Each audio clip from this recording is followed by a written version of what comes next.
The kick of creativity. The phase 2 of construction work of IMP Institute's campus was getting delayed, so much so that only 40% progress was reported in 24 months for a project that was to be completed in just 15 months. The phase 2 work included, inter alia, a staff dining hall for 50 persons. A new director joined the institute.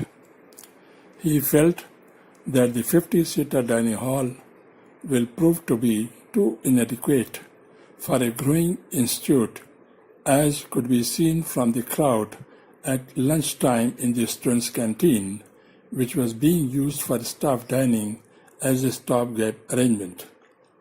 There was no dining facility for participants of management training programs, which was being conducted at a low key for want of hostel, dining, and classroom facilities.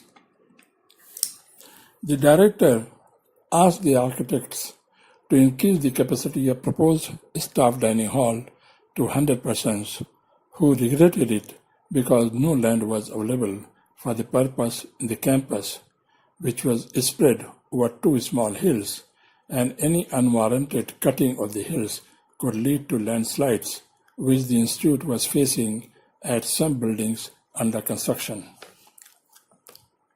He pondered over the matter for a few months.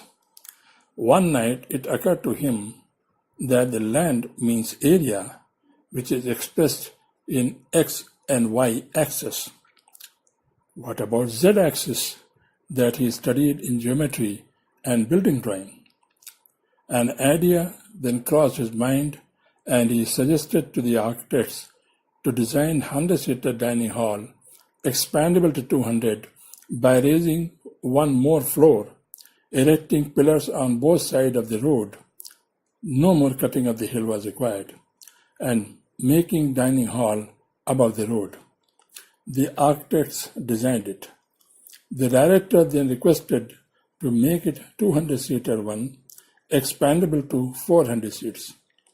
The architects then made a new design which could accommodate 150 seats comfortably on each of the 2 floors, including a VIP dining room on each floor. It also had a service area on each floor which could accommodate another 15 to 20 seats.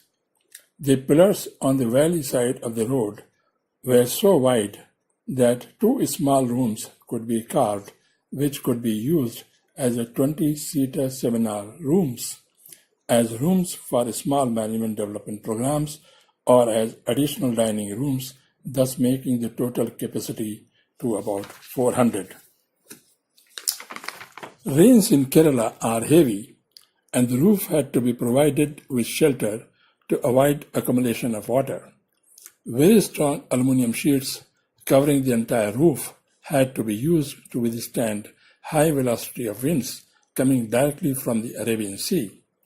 The iron rails surrounding the roof were not considered safe, and hence walls with doors and windows had to be constructed to cover the sides, which converted the top floor also into a large dining hall, which could be used even for conference purposes, taking the total seating capacity of the staff dining hall to about 600, which could accommodate even higher number in a buffet arrangement. The initial capacity of 50-seater staff dining hall thus went up tenfold.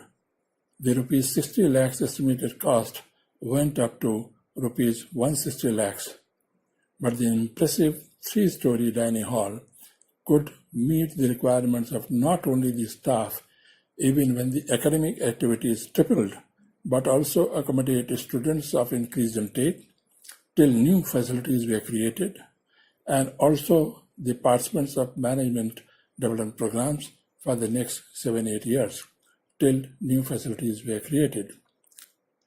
Was increased capacity a kick of creativity?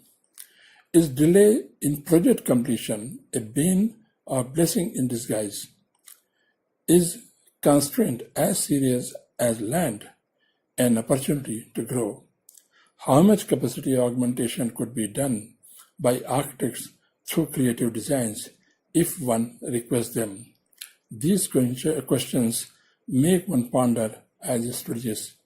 More examples of it can be seen in cases It's a Small Beautiful C, D, E, and F.